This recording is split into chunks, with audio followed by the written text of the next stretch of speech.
오늘 다니엘 10장 말씀 읽기 시작합니다. 12장이면 끝이 나니까 이제 얼마 남지 않았는데요.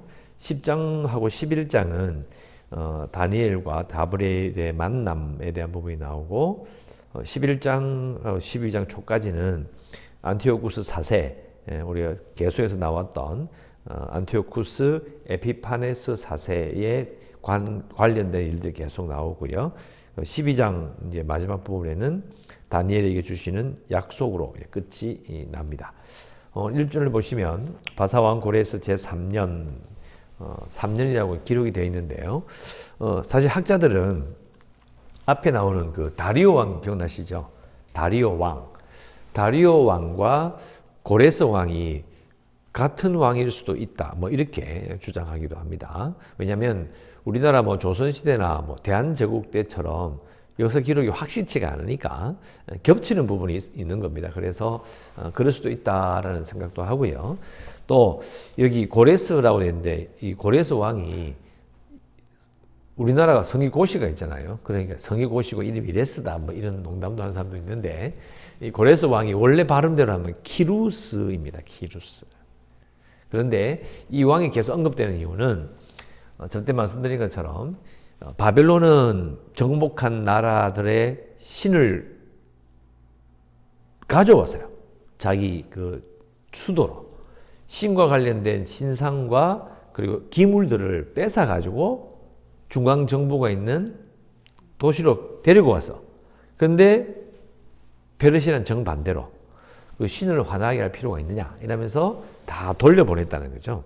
돌려보내서 요 고레스 왕 제3년 여기 앞뒤로 해서 남유다가 아마 귀환하게 될 일이 일어났을 수도 있고 또 그것이 공포되면서 시작되었을 수도 있다는 거죠. 그렇게 우리가 추정해 볼 수 있습니다. 바로 그 시기에 이제 다니엘에게 꿈을 꾸게 되고 그리고 그 전쟁에 대한 그 꿈으로 말미암아 이제 어려움을 겪게 되는, 어려움을 겪는다는 것은 다니엘이 어려움을 겪는 거예요. 이거는 이제 다른 사람들 공개하고 이런 게 아니라 다니엘이 가지고 있는 그 미래의 일을 알기 때문에 겪는 두려움이에요. 여러분 미래의 일을 미리 알면 좋을 것 같죠? 아니에요. 특히 남의 일이 아니라 자기의 일, 내 친척의 일, 내 가족의 일, 내 민족의 일을 먼저 알게 되면 되게 피곤한 거예요. 이건 제가 그렇다는 이야기가 아니고 다니엘의 경우를 보면 그런 거예요. 자, 보시면 2절에 그때 나 다니엘이 세 이르 동안을 슬퍼하며 세 이르가 차기까지 좋은 떡을 먹지 아니하며 고기와 포도주를 입에 대지 아니하며 또 기름을 바르지 아니하니라. 세 이래 즉 3주 동안 슬퍼하고 좋은 떡을 먹지도 않고 고기와 포도주를 제대로 먹지도 않고 기름을 바르지도 아니었다. 왜 이랬을까요? 이유는 큰 전쟁에 대한 환상을 보았어요. 그게 뭔지 알아서 분명히 큰 전쟁이 있을 것이다. 근데 그게 이스라엘 백성들과 관련이 있게 되고 그런 걸 느낀 거예요. 마음이 안 편한 거죠. 그러니까 하나님께 더 기도하고 하나님께 뜻이 뭘까? 더 자세한 것을 알고 싶은 거예요. 그래서 하나님의 계획이 뭘까? 그 목적이 뭘까? 이런 것을 열심히 알고 싶고 그걸 애를 쓰는 거예요. 그러니까 지금 요 시기에 본문의 시기에 이미 제국의 주인이 바뀌었잖아요. 그럼 어떻게 아주 평안했을까요? 아니거든요. 이미 전쟁을 치르고 그 전쟁이 치르고 난 다음에 지금 이게 그것을 이제 운영하고 있는 가운데이기 때문에 정말 정신도 없는 상태에다가 이미 자신의 시대에도 이게 소용돌이 치는 역사적인 사건, 정치적인 그런 격변이 일어나는 그 상황에서 하나님께서 지금 큰 걸 준비하고 있는 거예요. 그러니까 다니엘이 아무리 똑똑하다 해도 제국을 경영하는데 그 자리에 있었다 해도 걱정이 되는 거예요. 하나님의 뜻은 뭘까? 왜 이러실까? 이런 고민들이 있는 거죠. 그래서 이렇게 세 일 동안 금식 기도를 한 것으로 볼 수 있습니다. 자, 여기까지 이야기해 놓고요. 제가 토요일에 말씀을 드렸는데 잘 생각해 보시기 바랍니다. 다니엘을 그럼 생각하면 다니엘은 그냥 내 기도만 사람이었을까? 내 금식 기도만 하다가 그냥 끝난 생활이었을까? 아니에요. 왜냐하면 앞에 보면 이제 다니엘이 기도 생활을 했는데요. 그 기도 생활을 얼마나 꾸준하게 했든지 옆에 있는 다른 공무원들이 그걸 알고 있어서 너무 성실하게 꼼꼼하게 안 빠지고 기도를 하니까 다니엘의 기도 습관을 알 정도였어요. 그죠? 기도했죠? 자, 그리고 앞에 보면 환상을 보고 나서 깨우친 다음에 다니엘이 뭘 했다고 했습니까? 공무를 봤어요. 공무. 왕의 일을 보았느니라 라고 되어 있어요. 그러니까 기도도 꾸준하게 하고 규칙적으로 했죠. 그리고 뭘 했어요? 자신의 생활 속에서 해야 될 일을 열심히 감당하는 일상의 영성을 가지고 있는 사람이었고, 세 번째가 뭘까요? 예레미야의 말씀을 읽다가 하나님께서 70년이 되어 자신들을 다시 고향으로 돌릴 것을 알고 있었다. 깨닫게 되었더라. 하나님의 말씀을 공부하는 사람이었다는 거예요. 여러분, 이게 간단한 이야기가 아닙니다. 다니엘이 정말 좋은 본을 보여주는 거예요. 참으로 바람직한 삶을 보여주는 거죠. 왜요? 어떤 사람들은요, 기도는 열심히 해. 근데 일을 안 하는 사람도 있어. 있죠? 또 어떤 사람은 공부를 안 하는 사람이 있어. 성경은 절대 안 보는 사람이 있어.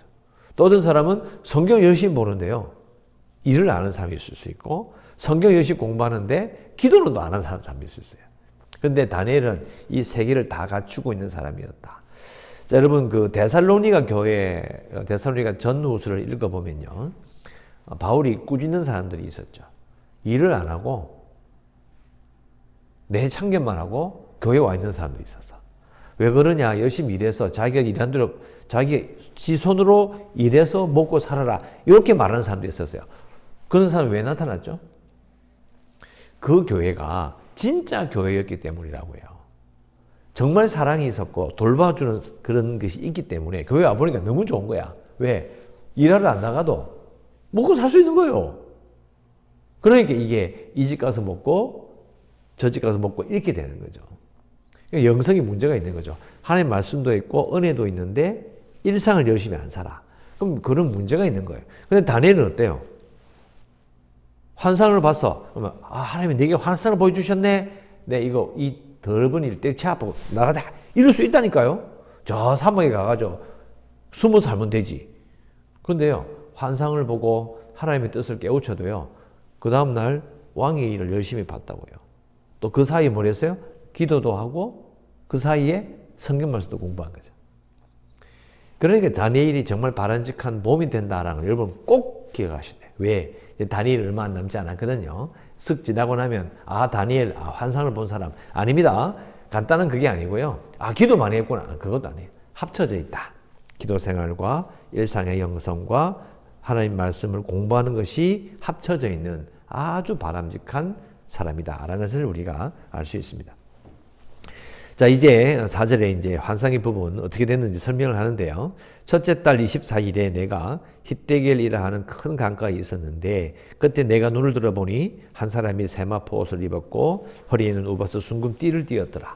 또 그의 몸은 황옥 같고 그의 얼굴은 번개빛 같고 그의 눈은 횃불 같고 그의 팔과 발은 빛난 녹과 같고 그의 말소리는 무리의 소리와 같더라. 이 환상을 나 다니엘이 홀로 보았고 나와 함께 한 사람은 이 환상을 보지 못하였어도 그들이 크게 떨며 도망하여 숨었느니라. 같이 함께 한 사람, 그러니까 앞에 나왔던 그 환상들은 꿈에 많이 봤거든요. 지 혼자 있을 때. 그런데 이 환상은요, 꼭 바울이 다메섹 도상으로 다른 사람들과 함께 올라가다가 주님을 만난 것과 비슷해요. 다른 사람이 함께 있고 백주 대낮에, 그러니까 사람들이 일하는 그 중에 이 환상을 보게 된 거예요. 그런데 사람들이 왜 크게 떨었느냐? 아마 6절에 보면 말소리가 무리의 소리와 같다는 이 부분이 있죠. 자, 무리의 소리는 뭐냐면 축구 경기장 이런 데 가면 사람들이 한 몇천 명 모여서 고함 지르잖아요. 와, 골이다! 그런 소리예요. 엄청난 군중의 소리가 울리듯이 소리가 들린 거죠. 그것 때문에 아마 떨며 도망한 것으로 볼 수 있습니다. 더 자세히 보시면 환상은 다니엘이 홀로 보았다고 그랬잖아요. 그죠? 다른 사람은 환상을 보지도 못해서. 근데 왜 무서웠다는 거예요? 아마 소리 때문에 그렇지 않았을까라고 추정을 하는 거예요. 자, 그리고 8절. 그러므로 나만 홀로 있어서 이 큰 환상을 볼 때에 내 몸에 힘이 빠졌고 나의 아름다운 빛이 변하여, 이 아름다운 빛은 그냥 얼굴 빛입니다. 낯빛이 변하여 썩은 듯. 이게 새파래진 거예요. 죽은 것처럼. 그리고 나의 힘이 다 없어졌으나 내가 그의 음성을 들었는데 그 음성을 들을 때에 내가 얼굴을 땅에 대고 깊이 잠들었느니라. 이 깊이 잠든다는 것은 기억나시죠? 앞에도 그런 부분이 있어요. 그죠? 이유가 뭘까요? 순양, 숨년소 환상을 보다가 천사 나타나 설명할 때 잠들어 버려요. 근데 제가 보기에는 잠들었다는 표현보다는요, 뻗었다라는 말이 더 맞을 것 같아요. 왜요? 그걸 들으니까 너무 부담스러운 거야. 너무 힘든 거예요. 그것 때문에 아마 지쳐서 뻗었는 게 아닌가. 그래서 다시 이제 살려내고 이제 이렇게 세우고 이렇게 하는 부분이 뒤에 나오긴 한데요. 아까 말씀드린 것처럼 이 다니엘이 미래의 일을 알게 되는 거 되게 힘들었을 것이라는 걸 우리가 이해해 볼 수 있어요. 제가 그 자라났던 20대를 10대 후반과 30대까지를 보냈던 수윤호 교회 예를 이야기해 보면요. 그때 유행했던 게 뭐냐? 연기도 받는 거. 안 받은 사람이 없어. 전부 다 받고 난리 났었어. 근데 가보면 전도 그 연기도를 좀 받으러 못 갔어요. 시간 안 맞아서 못 갔는데. 그 옆에 삼촌가 갔다 오면서 그 이야기 하는 거예요. 근데 이야기 들어보면 그게 뭐냐면 이런 거예요. 뭐, 직업을 뭘 할까? 또, 자기 집에 있었던 뭐 그런 일들 맞추기, 뭐 이런 거 있잖아요. 그리고 뭐, 소소한 그 개인의 일들을 그렇게 예언을 받고 싶어요. 왜? 너무 궁금하니까. 그죠? 신기하기도 하고 재밌기도 해요. 근데 그때는 전부 다 그랬기 때문에요. 다 그렇게 해서. 근데 저는 그게 문제인지 몰랐어요. 문제라는 게 뭐 나쁘고 이런 게 아니라 별 의미가 없다는 걸 몰랐다는 거죠. 그리고 교회를 이제 떠나기 전에 한 10년, 5년, 10년 정도 있을 때에 이제 제대하고 그 와중에 보니까 아무런 의미가 없어요. 그때 기도 받은 사람도 교회 아무도 없고 다 나가보고 없고 그때 했던 선거 아무 소용도 없고 그 안에 왜 받는 거? 이 상황이 딱 드는 거예요. 아무런 의미가 없는 거예요. 왜? 그 가까운 미래 자기가 궁금한 걸 받는 거지 내가 하나님에서 뭐 하고 이런 게 없어요. 또 그때 하나님께서 네가 뭐 사역을 하라고 너에게 말씀하셨다라고 듣고 그 어떻게 하고 아무도 사역 안 해요. 무슨 의미가 있냐고. 미리 안들 무슨 소용이 있냐고. 그죠? 그러니까 이제 우리가 미래를 알려고 한다는 자체가 사실은 생각보다는 별 의미가 없어. 그런데 지금 다니엘이 미래를 알고 싶어서 하나님께 구해서 지금 보는 거예요? 아닙니다. 그냥 확 보여주시는 거예요. 다니엘이 미치는 거예요. 야, 이걸 어떻게 되는데. 근데 그게 말씀도 깨우치고 기도도 하고 일상 속에 살아보니까 이게 심각한 문제가 큰 그림이라는 걸 알게 된 거죠. 그게 자기 민족의 운명과 관련, 이게 너무너무 부담스러운 거예요. 그래서 3주 동안 금식도 하고 하나님 앞에 알고 싶어서 막 매달리는 거예요. 하나님 이거 어떻게 해야 됩니까? 매달린 거죠. 그래서 이제 나타나서 이제 설명을 딱 하려고 하는데 이제 3주 동안 금식 기도를 했잖아요. 예, 뻗어버린 거예요. 지금 딱 그 상황입니다. 자, 요 다음 상황은 이제 내일 보도록 하고요. 자, 우리가 기도할 수 있는 부분들은, 자, 기도를 이런 거 읽으면서 큐티하고 말씀 묵상할 때 하나님 내게도 환상을 보여주시옵소서. 이렇게 기도하면 안 됩니다. 그렇게 받아서 뭐 할래요? 큰 의미가 없어요. 우리는 다니엘에게 특별히 보여주셨던 이 환상의 이런 체험들을 달라고 기도하기보다는 아까 처음 말씀드린 것처럼 하나님 다니엘처럼 기도 생활하고 일상의 영성과 말씀 공부를 하면서 살겠습니다. 이렇게 기도하는 게 맞는 거예요. 하나님 다니엘처럼 기도하고 일상의 영성을 가지고 말씀을 공부하면서 살겠습니다. 이렇게 기도하는 것이 바람직한 거죠. 꼭 기억하십시오. 이렇게 기도하셨으면 하고요. 그리고 계속해서 교회를 위해서 구원의 방주가 될 수 있도록 그리고 재개발을 위해서도 그리고 지금 코로나19로 온 나라가 난리가 났는데 대구는 대구형 1.5단계, 서울은 2.5단계 되어 있습니다. 대구형이란 말은 대구만 따로 적용을 하는 거예요. 그래도 다행히 많지는 않아요. 그죠? 어제가 4명이었나 6명이 잘 모르겠습니다. 방역수칙 잘 지키셔서 안전하게 지낼 수 있도록 기도해 주시고 연약한 성도들과 주일학교 아이들 선교지를 위해서 또 이 나라를 위해서 기도하시고 은혜 가운데 살아가시기를 주의 이름으로 축원합니다. 기도하겠습니다.